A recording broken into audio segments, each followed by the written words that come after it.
Subscribe कीजिए हमारे channel को, हमारी नई वीडियो को सबसे पहले देखने के लिए और बेल आइकॉन को प्रेस कीजिए।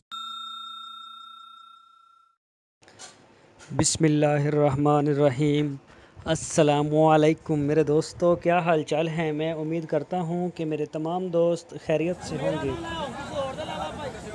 तो दोस्तों, हमारी अल्लाह ताला से दुआ है, अल्लाह ताला आप सब के कारोबार में बरकत अता फरमाए और आप सबको सेहत अता फरमाए। तो दोस्तों, आज हम बात करेंगे बकरों को मोटा करने का तरीका। अभी अभी नया साल शुरू हुआ है और इंशाल्लाह अगली ईद के लिए जो जानवर आपने तैयार करने हैं उनके लिए बहुत अच्छा और देसी फार्मूला है। अच्छा एक हम मंडे का तरीकाकार बताएंगे आपको। तो सबसे पहले मैं अपना तारफ़ करवा दूं, मेरा नाम है तारक चौधरी और आप देख रहे हैं हमारा यूट्यूब चैनल DGF। तो दोस्तों, आपसे रिक्वेस्ट है आप हमारे चैनल को सब्सक्राइब लाजमी करें, हमारी वीडियो को लाइक करें, अपने फेसबुक और व्हाट्सएप के ग्रुप्स में लाजमी शेयर करें।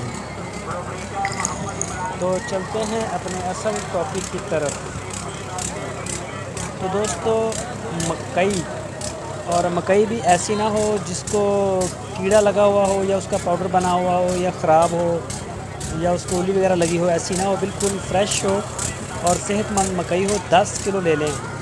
और खल बनोला वो भी बिल्कुल फ्रेश हो, वो भी ना ख़राब हो, और वो 20 किलो ले लें।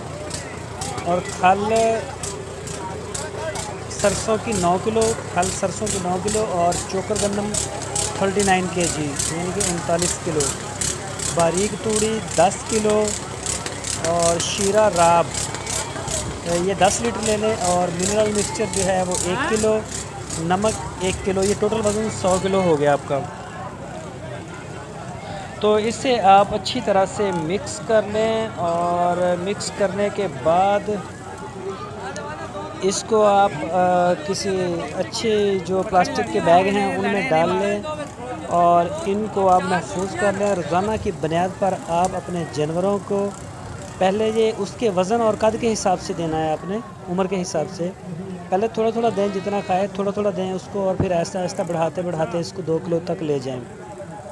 तो इसके साथ आप सब्ज़ चारा ज़रूर देते रहिए। सब्ज़ चारा ना देने की वजह से विटामिन ए की कमी हो जाती है, तो इस चीज़ का आपने ख़ास ख्याल रखना है विटामिन ए का। तो इंशाल्लाह जो आपका जानवर है, अगर आपने उसकी डिवर्मिंग भी करवानी है और डिवर्मिंग के बाद आप उसको जो देना शुरू कर दें, तो इंशाल्लाह आपको बहुत ही अच्छा रिज़ल्ट मिलेगा। बेशक आप कुर्बानी के लिए तैयार करें या फिर कमर्शियल कि आप खुद तैयार करके उनको बेच सकें। तो दोस्तों, मैं उम्मीद करता हूँ आपको हमारी आज की वीडियो, हमारा आज का टिप्स ज़रूर पसंद आया होगा। तो आप जुड़े रहिए हमारे चैनल के साथ, क्योंकि हम रोज़ाना की बुनियाद पर अपलोड करते हैं अपने चैनल पर गॉड फार्मिंग से रिलेटेड मालूमात, डेयरी फार्मिंग से रिलेटेड और पोल्ट्री फार्मिंग से रिलेटेड मालूमात। तो इंशाल्लाह आपको किसी न किसी ज़ाविये से ज़रूर मालूमात में आपकी इजाफ़ा होगा। तो आप हमारे चैनल को सब्सक्राइब लाजमी करें और अपना बहुत सा ख्याल रखना।